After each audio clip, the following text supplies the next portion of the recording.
Bom,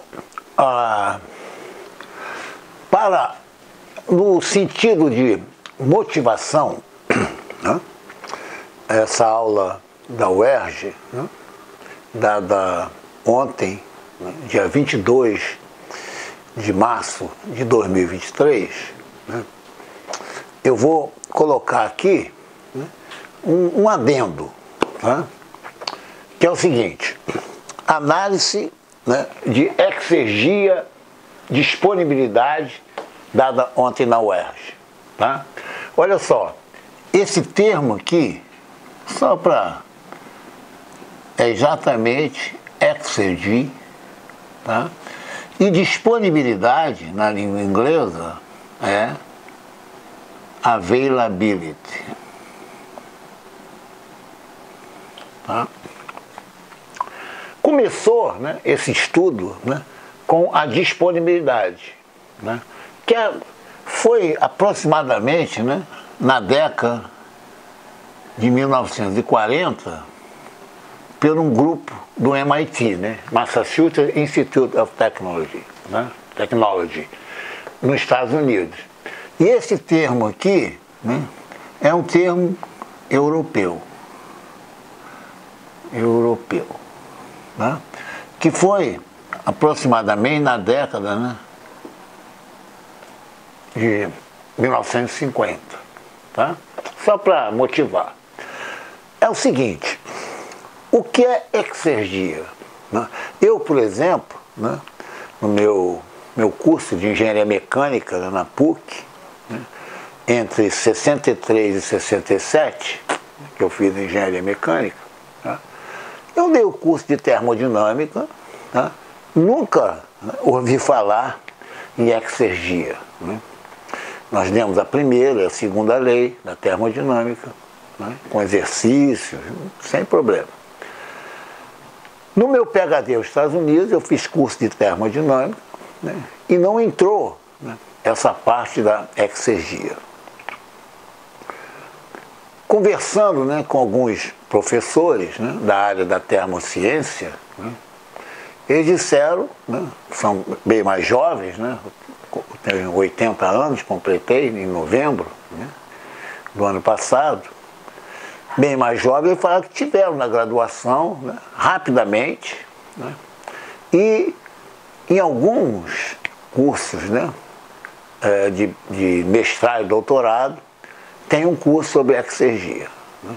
Mas o que é exegesia? Né? Olha só, é mais fácil você guardar, né, com esse termo aqui, disponibilidade. Tá? Vou dar um exemplo bem simples para vocês entenderem. Olha só, suponha que você tem aqui você tem um determinado gás. Tá? Aqui você tem uma pressão, uma temperatura, tá? E aqui você tem o ambiente. Esse ambiente, suponha, né, que esteja numa pressão P0, né? Aqui pressão atmosférica, né?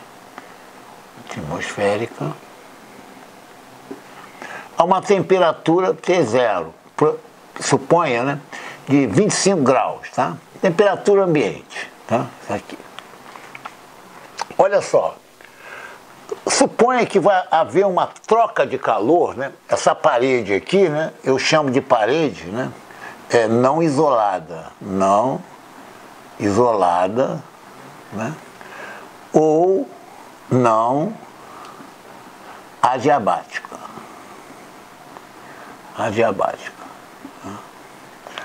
Olha só, o que vai acontecer? Olha que interessante. Suponha que eu não tenha nenhum suprimento de energia, né, para manter P e T constante. Suponha. Isso aqui é chamado, né, no caso eu tenho meu estado especificado. Esse aqui é chamado, né, de estado morto. Na língua inglesa, né, é o chamado dead state. né? É o estado morto. Olha só, se eu não suprir energia aqui, repetindo, o que vai acontecer? Essa minha temperatura, ela tende, né, pela perda de calor, né, suponha que T seja muito maior que T0. O sistema não é isolado, quer dizer, então vai haver, né, uma transferência de calor, né, aqui, para o meio ambiente. Vou chamar de ΔQ, pronto. Vou chamar de Q mesmo, não tem problema. Tá? Q é a transferência de calor, né? Aqui é o sistema, gente. O gás é o sistema. É o sistema estado especificado. Isso aqui é meu sistema. Tá? Aqui. Ele vai, o que vai acontecer? Ele vai ceder calor, né, para o ambiente. Tá? Repetindo, como não há suprimento, né, suponha que houve uma combustão aqui.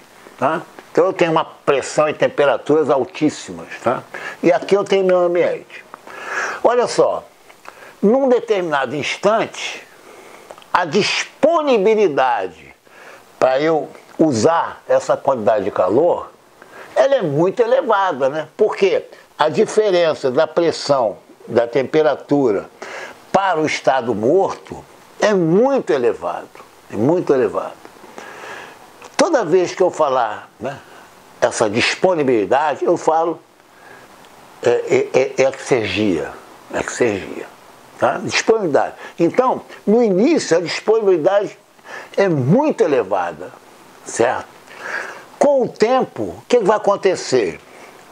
Aqui eu vou colocar P, né, muito maior que P0. Né? Isso aqui é o estado morto. Olha só, com o tempo, né, o T vai continuar sendo maior que T0 e o P continuar sendo maior que P0. Repara, aqui eu coloquei 2 aqui, eu coloquei 1. Então, repara, a disponibilidade aqui,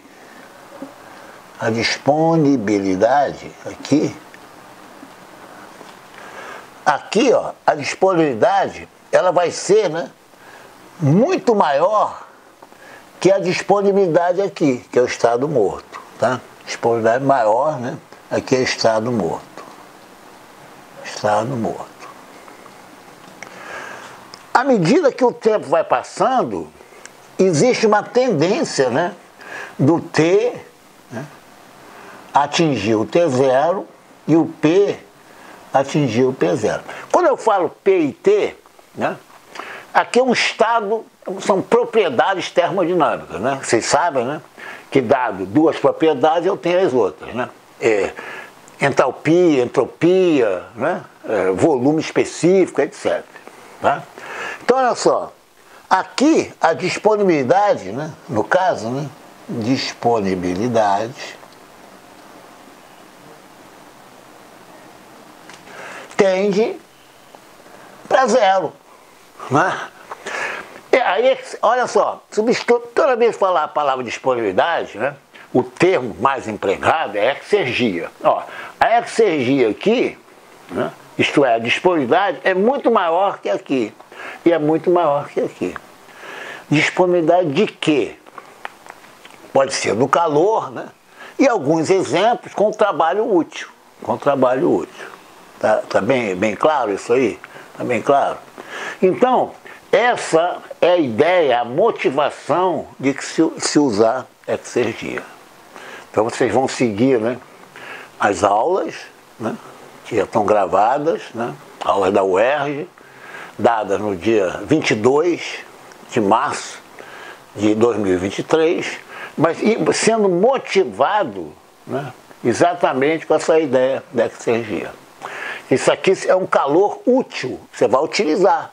Eu poderia ter um sistema, né, que além do calor, né, eu tenho um trabalho útil, né, para mover, né, uma máquina, etc, etc. Tá bem claro isso aí? Essa é a ideia da exergia. Bom, para vocês acompanharem bem, né, essas aulas, né, salvo engano, são 12 aulas. Né? São 12 aulas. Eu comecei com um sistema fechado. Né? O que é o sistema fechado? A massa é fixa. Na próxima aula, né, eu vou entrar no estudo da disponibilidade da exergia em sistema aberto, né, que aí você tem o fluxo, né, de massa. Né. Aqui, no caso do sistema fechado, a massa é fixa. Né. Então, sistema fechado, que é a aula exatamente do dia 22/3/2023, tá?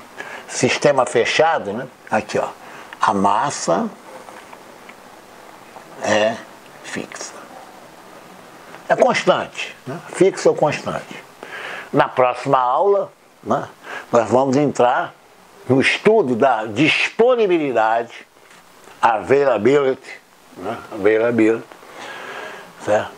Para sistemas abertos. Né? Exatamente como agora, eu recomendo, tá? Que é importante, a relação entre sistema e volume de controle. Tá? Vou colocar a letra minúscula aqui. Tá? E também o estudo, né, de entropia. É fundamental. Tá? Mas, né, no caso, né, a primeira lei da termodinâmica.